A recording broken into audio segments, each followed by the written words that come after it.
Selamat datang di channel Daily Stoic Present. Di video kali ini kita akan membahas tentang 10 fakta menarik dari psikologi stoik yang dapat membantu kita memahami lebih dalam tentang diri kita sendiri dan orang lain. Para stoik percaya bahwa untuk mencapai kehidupan yang baik, seseorang harus hidup selaras dengan alam dan menggunakan akal budi sebagai panduan utama dalam setiap tindakan dan keputusan. Mereka juga mengajarkan pentingnya kebajikan, ketenangan batin, dan penerimaan terhadap apa yang tidak bisa kita kendalikan. Namun, filosofi stoik tidak hanya relevan di zaman kuno. Prinsip-prinsipnya tetap berguna dan dapat diterapkan dalam kehidupan modern untuk membantu kita menghadapi berbagai tantangan dan mencapai ketenangan pikiran. Apakah Anda sudah siap untuk menambah wawasan yang kami berikan? Jika sudah siap, tulis di komentar, "Saya siap memahami." Oke, sebelumnya terima kasih. Mari kita mulai.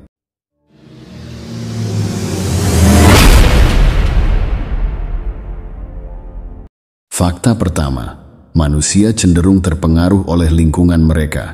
Kita adalah makhluk sosial yang hidup dalam konteks sosial. Lingkungan di sekitar kita, termasuk keluarga, teman, rekan kerja, dan komunitas, memiliki pengaruh besar terhadap cara kita berpikir, merasa, dan bertindak. Menurut para stoik, kita harus sangat berhati-hati dalam memilih lingkungan kita. Zeno, pendiri stoikisme, menekankan pentingnya bergaul dengan orang-orang yang memiliki nilai-nilai yang sama yang dapat mendukung kita dalam upaya kita untuk hidup yang lebih bijaksana. Jika kita dikelilingi oleh orang-orang yang negatif atau tidak bermoral, kita bisa dengan mudah terpengaruh oleh perilaku dan pola pikir mereka. Sebagai contoh jika kita bekerja di tempat yang penuh dengan persaingan tidak sehat dan manipulasi, kita mungkin merasa tertekan dan cenderung mengadopsi perilaku yang sama. Sebaliknya, jika kita berada di lingkungan yang mendukung, penuh kasih dan jujur, kita akan merasa lebih tenang dan termotivasi untuk menjadi versi terbaik dari diri kita sendiri. Para stoik juga percaya bahwa kita harus mencari lingkungan yang mempromosikan pengembangan diri dan kebijaksanaan. Ini bisa berarti bergabung dengan komunitas yang mendukung, membaca buku-buku yang bermanfaat, atau menghabiskan waktu dengan orang-orang yang bisa kita jadikan teladan. Lingkungan yang positif tidak hanya membantu kita tumbuh sebagai individu, tetapi juga memperkuat ketahanan kita terhadap tantangan dan tekanan hidup. Selain itu, penting bagi kita untuk menyadari pengaruh lingkungan terhadap kesehatan mental dan emosional kita. Penelitian modern mendukung pandangan ini, menunjukkan bahwa lingkungan yang negatif dapat meningkatkan risiko stres, kecemasan, dan depresi. Oleh karena itu, memilih lingkungan yang sehat dan mendukung adalah langkah penting untuk menjaga kesejahteraan kita. Terakhir, stoikisme mengajarkan bahwa kita juga harus berusaha menjadi pengaruh positif bagi orang lain. Dengan berperilaku bijaksana dan penuh kebajikan, kita bisa menjadi teladan dan membantu menciptakan lingkungan yang lebih baik bagi semua orang di sekitar kita. Ingat, perubahan besar dimulai dari langkah-langkah kecil. Dengan mempengaruhi lingkungan kita secara positif, kita tidak hanya meningkatkan kualitas hidup kita sendiri, tetapi juga membuat dunia menjadi tempat yang lebih baik. Fakta kedua, emosi negatif berasal dari penilaian kita sendiri. Menurut para stoik, emosi negatif bukanlah hasil langsung dari peristiwa yang terjadi pada kita, melainkan dari cara kita menilai dan menafsirkan peristiwa tersebut. Dalam kata lain, apa yang kita pikirkan tentang suatu kejadian lebih berpengaruh terhadap emosi kita daripada kejadian itu sendiri. Epictetus, seorang filsuf stoik terkenal, pernah mengatakan, bukan peristiwa itu yang mengganggu manusia, tetapi pandangan mereka tentang peristiwa tersebut. Ini berarti bahwa kita memiliki kendali atas bagaimana kita merespon berbagai situasi dalam hidup kita. Jika kita bisa mengubah cara kita menilai sesuatu, kita juga bisa mengubah bagaimana kita merasakannya. Sebagai contohnya, bayangkan kita menghadapi kritik dari atasan kita di tempat kerja. Jika kita menilai kritik itu sebagai serangan pribadi dan tanda bahwa kita tidak kompeten, kita mungkin akan merasa marah, malu, atau putus asa.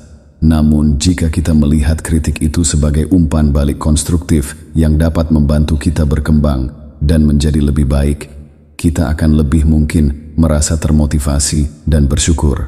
Para stoik mendorong kita untuk memeriksa penilaian kita dan mencoba melihat peristiwa dari perspektif yang lebih rasional dan objektif. Salah satu cara untuk melakukannya adalah dengan bertanya pada diri sendiri, apakah penilaian kita benar-benar akurat, dan apakah ada cara lain yang lebih bijaksana untuk melihat situasi tersebut. Selain itu, para Stoik mengajarkan kita untuk menerima kenyataan bahwa kita tidak bisa mengendalikan segala sesuatu dalam hidup kita. Ada banyak hal yang berada di luar kendali kita, seperti tindakan orang lain, cuaca, atau kejadian tak terduga. Namun, kita selalu memiliki kendali atas bagaimana kita memilih untuk merespon situasi tersebut. Dengan mengakui dan menerima batasan kendali kita, kita bisa mengurangi stres dan kecemasan, serta meningkatkan ketenangan batin kita. Meditasi Stoik, seperti merenungkan kematian, memento mori, dan pemisahan, dichotomy of control, dapat membantu kita menginternalisasi prinsip ini.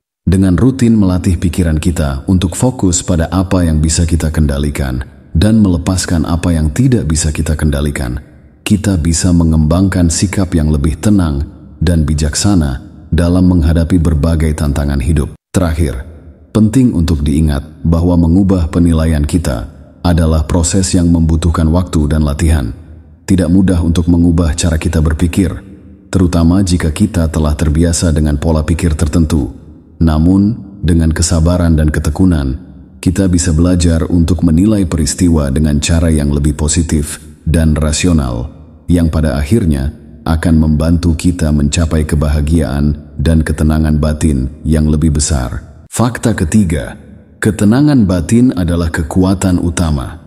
Para Stoik mengajarkan bahwa ketenangan batin atau ataraksia adalah salah satu tujuan utama dalam hidup. Ketenangan batin adalah keadaan di mana kita merasa tenang, damai, dan tidak terganggu oleh tekanan atau kekacauan eksternal.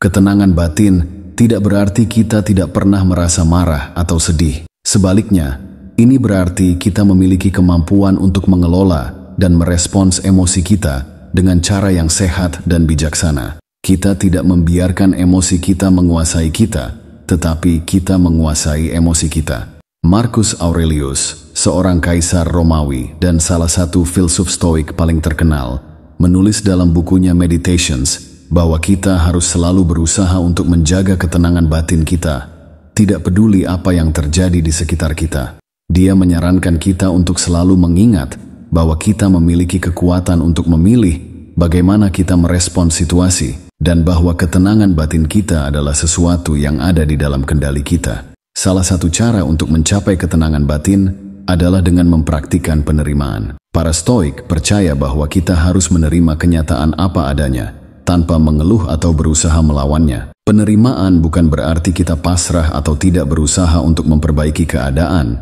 tetapi kita menerima bahwa ada hal-hal yang tidak bisa kita ubah dan fokus pada hal-hal yang bisa kita kendalikan. Selain itu, para Stoik juga mengajarkan pentingnya meditasi dan refleksi diri. Dengan rutin merenungkan tindakan dan pikiran kita, kita bisa belajar mengenali pola-pola yang tidak sehat dan menggantinya dengan pola-pola yang lebih positif dan bijaksana. Meditasi Stoik, seperti visualisasi diri yang ideal atau merenungkan kematian, dapat membantu kita mengembangkan ketenangan batin dan meningkatkan kesadaran diri kita. Terakhir, penting untuk diingat bahwa ketenangan batin adalah hasil dari latihan dan disiplin yang terus-menerus. Ini bukan sesuatu yang bisa kita capai dalam semalam, tetapi dengan kesabaran dan ketekunan, kita bisa mengembangkan ketenangan batin yang kuat dan stabil, yang akan membantu kita menghadapi berbagai tantangan hidup dengan sikap yang tenang dan bijaksana. Fakta keempat, kebaikan dan kemurahan hati adalah kekuatan utama manusia. Para Stoik mengajarkan bahwa salah satu ciri terpenting dari manusia yang bijaksana adalah kemampuan untuk berbuat baik kepada orang lain. Kebaikan dan kemurahan hati bukan hanya bermanfaat bagi orang lain, tetapi juga memperkuat karakter dan ketenangan batin kita sendiri. Menurut para Stoik, setiap manusia memiliki potensi untuk berbuat baik dan membantu sesama. Kebaikan tidak selalu berarti melakukan hal-hal besar. Kadang-kadang tindakan kecil yang dilakukan dengan niat baik sudah cukup untuk membuat perbedaan besar. Misalnya, senyum tulus, kata-kata dorongan, atau membantu seseorang dengan tugas sederhana dapat memiliki dampak yang sangat positif. Seneca, salah satu filsuf stoik paling terkenal, sering berbicara tentang pentingnya berbuat baik dan kemurahan hati. Dia menekankan bahwa kebajikan sejati terletak pada keinginan untuk membantu orang lain tanpa mengharapkan imbalan. Dia percaya bahwa tindakan kebaikan adalah bentuk kebajikan tertinggi, dan bahwa dengan berbuat baik, kita tidak hanya membantu orang lain, tetapi juga memperbaiki diri kita sendiri. Selain itu, para stoik mengajarkan bahwa berbuat baik kepada orang lain adalah cara untuk menjalani hidup yang selaras dengan alam. Mereka percaya bahwa manusia adalah makhluk sosial yang dirancang untuk hidup dalam harmoni dengan sesama. Dengan berbuat baik, kita berkontribusi pada kesejahteraan kolektif dan menciptakan lingkungan yang lebih baik bagi semua orang. Namun para stoik juga mengingatkan kita untuk tidak berbuat baik dengan pamrih. Kebaikan sejati datang dari niat yang murni untuk membantu, bukan dari keinginan untuk mendapatkan pengakuan atau imbalan. Ketika kita berbuat baik dengan pamrih, tindakan kita kehilangan nilainya dan tidak membawa manfaat sejati bagi diri kita atau orang lain. Selain itu, penting untuk berbuat baik, bahkan kepada mereka yang mungkin tidak selalu memperlakukan kita dengan baik. Ini adalah bentuk tertinggi dari kemurahan hati dan kebijaksanaan. Dengan menunjukkan kebaikan kepada semua orang, kita menunjukkan karakter yang kuat dan menginspirasi orang lain untuk melakukan hal yang sama. Kebaikan dan kemurahan hati juga memiliki manfaat psikologis yang besar. Penelitian menunjukkan bahwa berbuat baik kepada orang lain dapat meningkatkan kesejahteraan emosional kita, mengurangi stres, dan meningkatkan perasaan bahagia. Ketika kita membantu orang lain, otak kita melepaskan hormon-hormon seperti oksitosin dan endorfin yang meningkatkan perasaan senang dan koneksi sosial. Kebaikan dan kemurahan hati membantu memperkuat hubungan kita dengan orang lain. Hubungan yang kuat dan positif adalah salah satu faktor terpenting untuk kebahagiaan dan kepuasan hidup. Dengan berbuat baik dan menunjukkan kemurahan hati, kita membangun kepercayaan, rasa hormat, dan ikatan yang lebih dalam dengan orang-orang di sekitar kita. Para stoik juga percaya bahwa berbuat baik adalah cara untuk mengatasi ego dan keinginan diri yang tidak sehat. Dengan fokus pada kebutuhan dan kesejahteraan orang lain, kita mengalihkan perhatian dari diri kita sendiri dan mengembangkan sikap yang lebih rendah hati dan tidak mementingkan diri sendiri. Ini membantu kita menjalani hidup dengan lebih tenang dan puas. Terakhir, penting untuk diingat bahwa kebaikan dan kemurahan hati adalah pilihan yang bisa kita buat setiap hari. Kita tidak harus menunggu momen besar atau kesempatan khusus untuk berbuat baik. Setiap hari, ada banyak kesempatan untuk menunjukkan kebaikan dan kemurahan hati, baik dalam tindakan kecil maupun besar. Dengan memilih untuk berbuat baik secara konsisten, kita bisa membawa perubahan positif dalam hidup kita dan dunia di sekitar kita. Mari kita semua berkomitmen untuk menjalani hidup dengan kebaikan dan kemurahan hati, dan menjadi sumber inspirasi dan dukungan bagi orang lain. Dengan begitu, kita tidak hanya memperkuat karakter kita sendiri, tetapi juga membantu menciptakan dunia yang lebih baik dan lebih penuh kasih. Fakta kelima, kebijaksanaan menerima ketidakpastian hidup. Stoikisme mengajarkan bahwa hidup penuh dengan ketidakpastian dan perubahan. Menghadapi ketidakpastian ini dengan bijaksana adalah salah satu kunci untuk mencapai ketenangan batin. Para stoik mengajarkan kita untuk menerima bahwa banyak hal dalam hidup tidak dapat diprediksi atau dikendalikan, dan bahwa upaya untuk melawan kenyataan ini hanya akan menimbulkan penderitaan. Ketidakpastian adalah bagian alami dari kehidupan manusia. Kita tidak pernah tahu dengan pasti apa yang akan terjadi di masa depan, dan seringkali hal-hal yang tidak terduga dapat mengubah rencana kita secara drastis. Misalnya, kita mungkin kehilangan pekerjaan, menghadapi masalah kesehatan, atau mengalami krisis pribadi yang tidak pernah kita duga. Salah satu cara untuk menerima ketidakpastian adalah dengan berlatih merelakan hasil. Ini berarti kita fokus pada tindakan dan usaha kita sendiri, tanpa terlalu terikat pada hasil akhir. Misalnya, kita bisa berusaha sebaik mungkin dalam pekerjaan kita, tetapi kita tidak boleh terlalu terobsesi dengan hasil akhir atau penghargaan yang mungkin kita terima. Dengan merelakan hasil, kita belajar untuk menikmati proses dan menghargai usaha kita sendiri, terlepas dari apa yang mungkin terjadi. Selain itu, para Stoik mengajarkan pentingnya kesiapan mental dalam menghadapi ketidakpastian. Seneca, dalam karyanya Letters to Lucilius, sering menekankan pentingnya mempersiapkan diri untuk kemungkinan terburuk. Ini bukan berarti kita harus selalu berpikir negatif, tetapi dengan mempersiapkan diri untuk kemungkinan terburuk, kita bisa mengurangi ketakutan dan kecemasan yang muncul ketika menghadapi ketidakpastian. Misalnya, kita bisa memikirkan bagaimana kita akan merespons jika terjadi kehilangan atau kegagalan dan merencanakan langkah-langkah yang bisa kita ambil untuk mengatasinya. Prinsip lain yang penting adalah penerimaan tanpa syarat terhadap kenyataan. Para Stoik percaya bahwa menerima kenyataan apa adanya adalah langkah pertama untuk menemukan kedamaian dan kebijaksanaan. Ketika kita menerima kenyataan, kita tidak lagi melawan apa yang tidak bisa kita ubah, dan kita bisa fokus pada hal yang bisa dikendalikan. Misalnya, jika kita menghadapi penyakit kronis, menerima kenyataan ini bisa membantu kita fokus pada perawatan dan pengelolaan kondisi kita, daripada terus-menerus merasa marah atau frustrasi. Penting untuk mengembangkan rasa percaya diri dalam menghadapi ketidakpastian, dengan memahami bahwa kita memiliki kekuatan untuk mengendalikan respons kita terhadap apa yang terjadi. Kita bisa merasa lebih percaya diri dan kuat, bahkan dalam situasi yang tidak pasti. Ini membantu kita mengatasi ketakutan dan kecemasan, dan memungkinkan kita untuk tetap tenang dan bijaksana dalam menghadapi tantangan hidup. Ketidakpastian juga bisa dilihat sebagai peluang untuk belajar dan berkembang.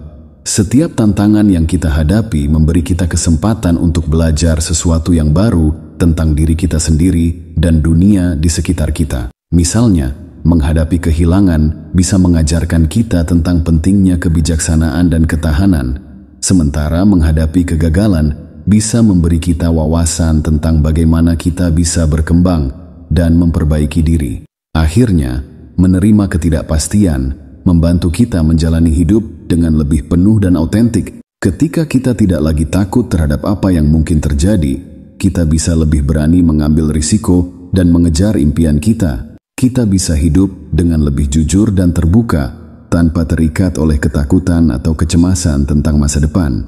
Dengan demikian, menerima ketidakpastian adalah langkah penting untuk mencapai ketenangan batin dan kebijaksanaan sejati. Mari kita semua berusaha untuk menerima kenyataan hidup dengan sikap yang tenang dan terbuka, dan belajar untuk menikmati perjalanan hidup dengan segala ketidakpastian dan perubahan yang ada.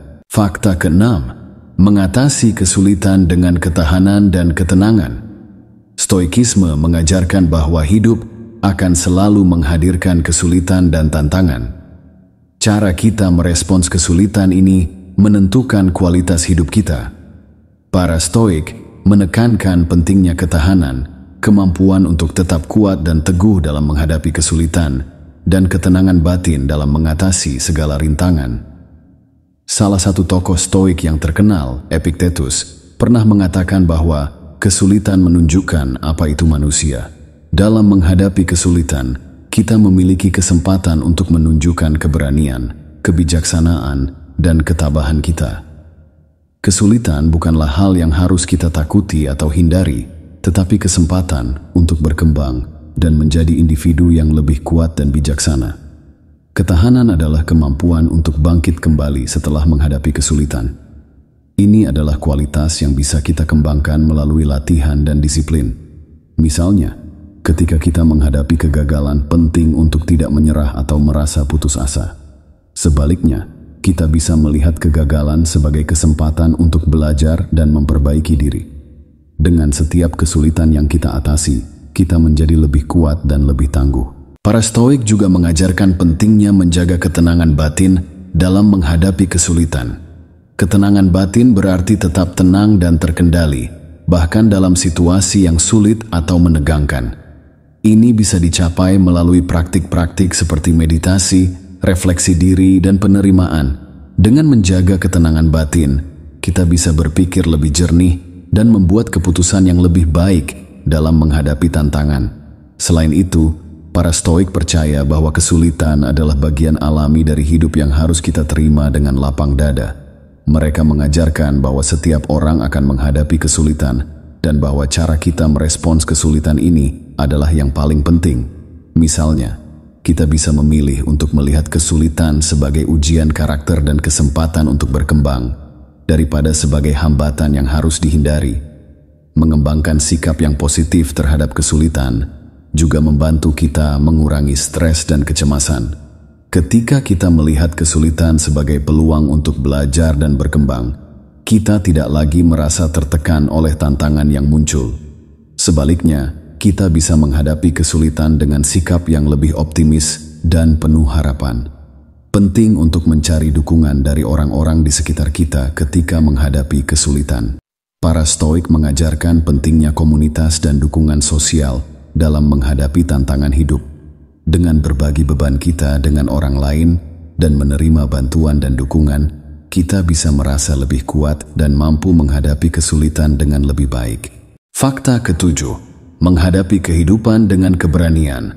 Para Stoik mengajarkan bahwa keberanian adalah salah satu kebajikan utama yang diperlukan untuk menjalani hidup yang baik dan bermakna. Keberanian bukan hanya tentang menghadapi bahaya fisik, tetapi juga tentang menghadapi tantangan emosional dan mental dengan hati yang kuat dan penuh tekad.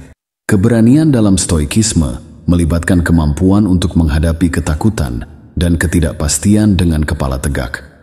Misalnya, keberanian bisa berarti berani untuk berbicara kebenaran, bahkan ketika itu tidak populer atau berisiko. Ini bisa berarti berani untuk mengambil tanggung jawab atas tindakan kita, meskipun itu sulit atau tidak nyaman. Keberanian juga bisa berarti berani untuk menghadapi kelemahan dan kekurangan kita sendiri, dan berusaha untuk memperbaiki diri. Salah satu tokoh Stoik yang terkenal, Seneca, sering berbicara tentang pentingnya keberanian dalam menghadapi hidup. Dia mengajarkan bahwa keberanian adalah kemampuan untuk menghadapi tantangan dengan sikap yang tenang dan terkendali, dan untuk tetap teguh dalam nilai-nilai kita, meskipun ada tekanan atau godaan untuk menyimpang. Keberanian adalah kualitas yang membantu kita tetap setia pada diri kita sendiri dan prinsip-prinsip kita, bahkan dalam situasi yang paling sulit. Selain itu, para Stoik mengajarkan bahwa keberanian adalah kemampuan untuk menghadapi penderitaan dan kesulitan dengan hati yang kuat. Hidup akan selalu menghadirkan rasa sakit dan penderitaan, tetapi dengan keberanian, kita bisa menghadapi ini dengan sikap yang bijaksana dan penuh ketenangan.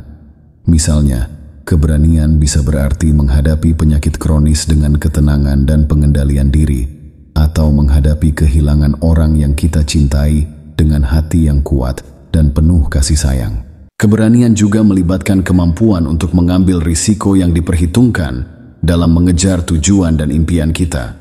Para Stoik mengajarkan bahwa hidup yang bermakna melibatkan mengambil risiko dan menghadapi ketidakpastian dengan hati yang kuat.